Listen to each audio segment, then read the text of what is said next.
अस्सलाम वालेकुम मोहतरम असातिज़ा कराम और प्यारे बच्चों, इस्तकबाल है आपका हमारे यूट्यूब चैनल उर्दू स्कूल पर।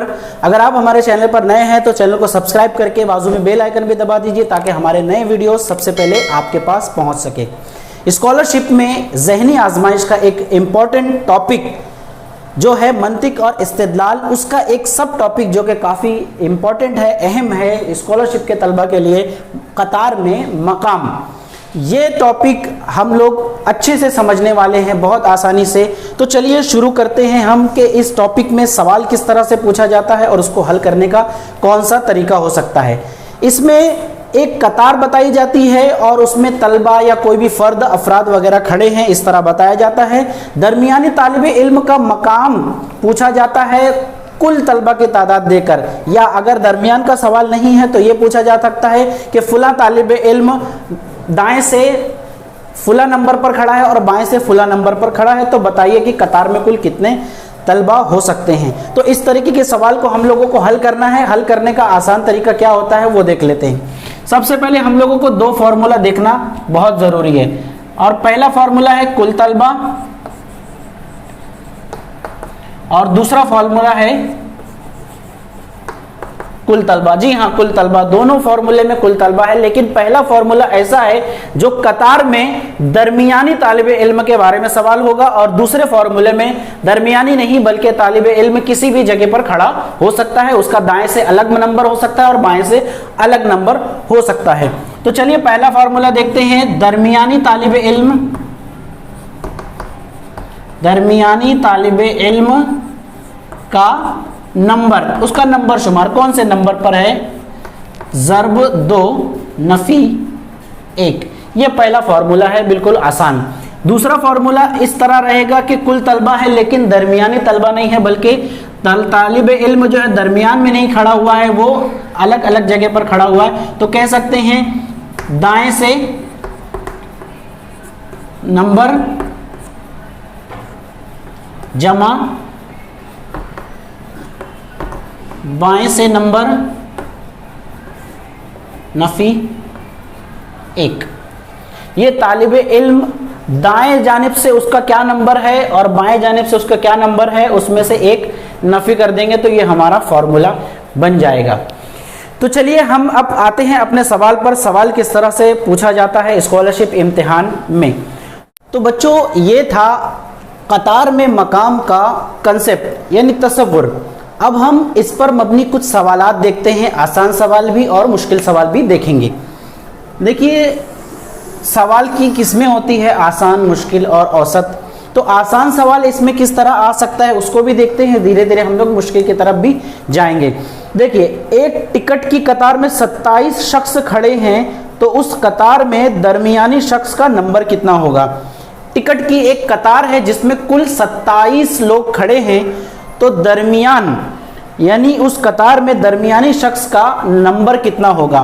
देखिए कुल तलबा यानी यही वो अदद है जो दिया हुआ है 27, यानी उस कतार में कुल 27 लोग खड़े हैं और दरमियान में जो शख्स खड़ा है उसका ही नंबर पूछा जा रहा है।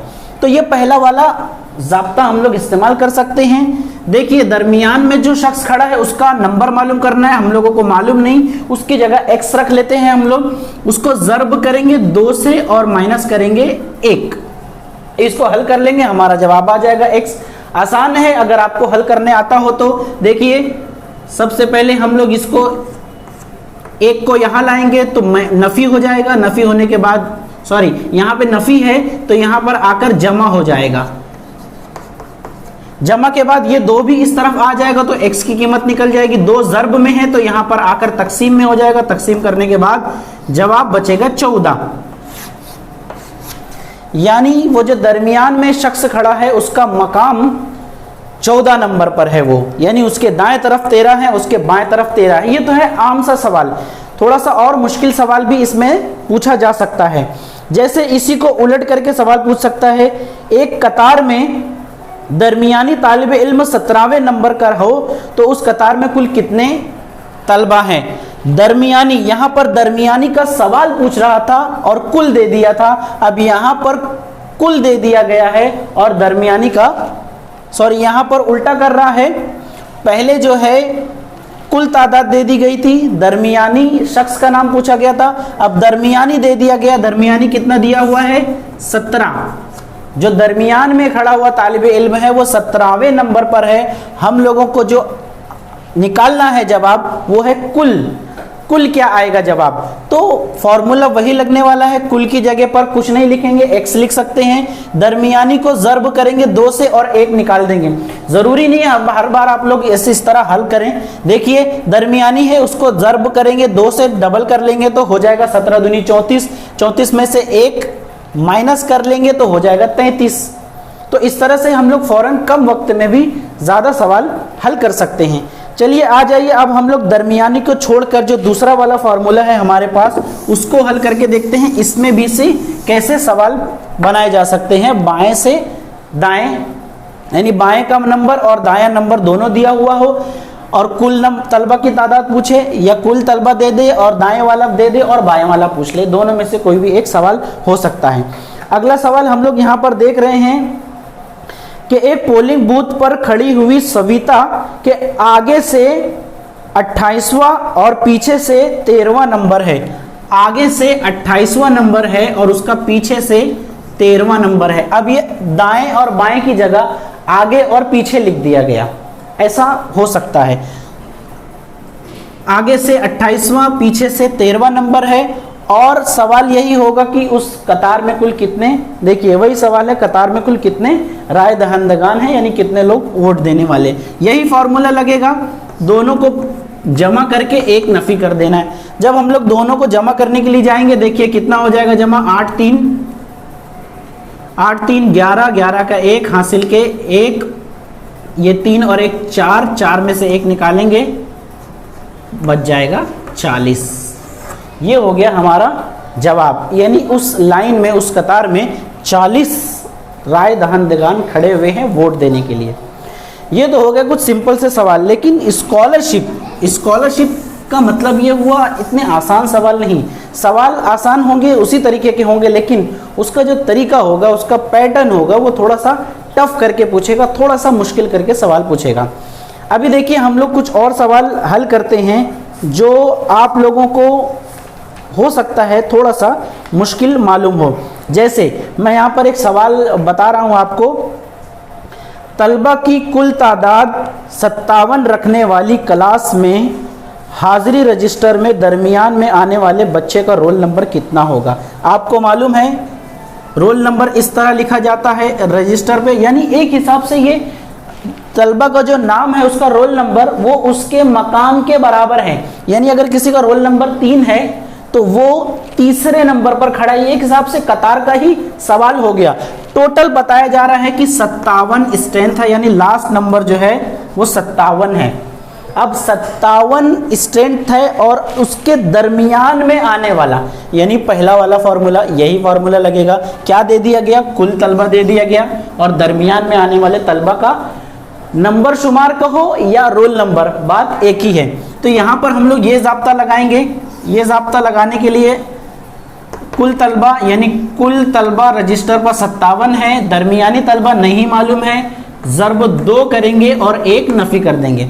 हम लोगों को क्या करना है, इसको आप हल मत कीजिए, 1 यहाँ लाएंगे तो प्लस हो जाएगा, ये 58 हो जाएगा। 58 को 2 से तकसीम कर देंगे। 58 को जब 2 हिस्सों में बांट देंगे तो हो जाएगा कितना, 58 का 2 टुकड़ा करेंगे तो 29 आ जाएगा। तो हम लोगों को हल करने की ज़रूरत भी नहीं है। ये हो गया बोर्ड के सवाल का पैटर्न का एक तरीका। आगे देखते हैं हम लोग एक और सवाल।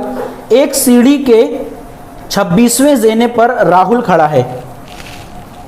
एक सीढ़ी है, उसके 26वें ज़ेने पर राहुल खड़ा है। अब देखिए सीढ़ी भी इस तरह होगी। अब 26वें किसी नंबर के ज़ेने पर, देखिए पहला, दूसरा, तीसरा, 26वें ज़ेने पर कहीं पर राहुल खड़ा हुआ है। अब आगे देखते हैं,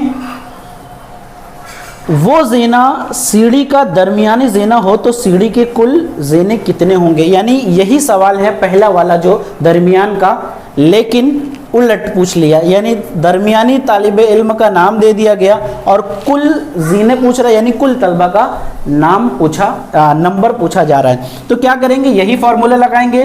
कुल हम लोगों को मालूम करना है तो कुल नहीं लिखेंगे बल्कि x लिख सकते हैं। और दरमियानी तालिब इल्म 26 है, उसको 2 से ज़र्ब करके 1 निकाल लेंगे। 26 दूनी 52 हो जाएगा, 1 निकाल लेंगे 51 हो गया। तो 51 आ गई हमारी तादाद ज़ेनों की कुल। इस तरह हम लोग बिना फॉर्मूला लगा कर भी उसको हल किए बिना भी आसानी से वक्त बचाने के लिए हम ये काम कर सकते हैं। तो चलिए अब हम आगे अपना सवाल एक और हल करते हैं। ये फॉर्मूला हो गया दरमियानी। अब कोई तालिबे इल्म दरमियान में ना होते हुए आगे से इतना नंबर पीछे से इतना नंबर, इस पर भी एक सवाल देख लेते हैं। एक सभा मंडप में एक कतार में नीले रंग की कुर्सी का आगे से, देखिए नीले रंग की एक कुर्सी है, नीले रंग की यानी एक कुर्सी है, उसका आगे से 29वां और पीछे से आगे से 32वां और पीछे से 23वां नंबर है। आगे से 32वां और पीछे से 23वां नंबर है। देखिए 32वां और 23वां नंबर है। तो कतार में कुल कितनी कुर्सियां होंगी? क्या करना है हम लोगों को? कुल पूछा जा रहा है। ये और ये दोनों दे दिया गया है। आसान, सबसे आसान यही होता है। क्या करेंगे? दोनों को प्लस करके 1 माइनस कर देंगे। यहाँ पर हम लोग दोनों को प्लस कर देंगे, ये भी 5 हो जाएगा, ये भी 5 हो जाएगा, 55 हो जाएगा। 55 में से 1 नफी कर देंगे, हो जाएगा 54। यानी उस कतार में 54 कुर्सियां रखी हुई हैं। ये हो गया इस तरीके का एक सवाल।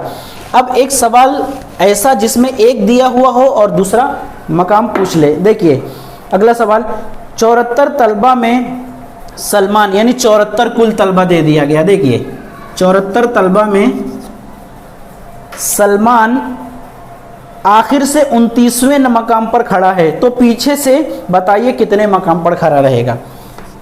आगे से या बाएं से बोल सकते हैं। 29वें मकाम पर खड़ा हुआ है, 29 ये हम लोगों को मालूम है। ये अगला वाला जो है ये पूछ रहा है, इसको x कर लेंगे, नफी 1। मामला वही है, 1 यहाँ पर आएगा तो ये 1 यहाँ पर आने के बाद हो जाएगा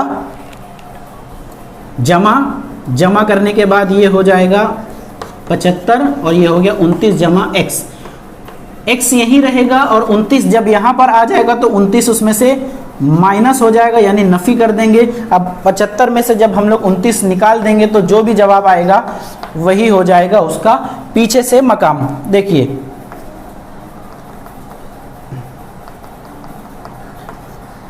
6 और 6 में से 2 गए 4, 46। यहाँ पर हो गया जवाब हमारा 46। तो आगे से वो 29वें मकाम पर है लेकिन पीछे से उसका मकाम है 46। तो ये था आज का हमारा सबक। इसके बाद जो हम अगला जो सब टॉपिक लेने वाले हैं, कतार में मकाम है, इसके बाद उम्र देखेंगे, उम्र के बाद हम लोग कैलेंडर देखेंगे, घड़ी देखने वाले हैं, इसके अलावा हम रिश्ते भी देखेंगे। मिलते हैं हम अपने अगले वीडियो में, तब तक के लिए अल्लाह हाफिज़। अस्सलाम वालेकुम वरहमतुल्लाहि वबरकातुहू।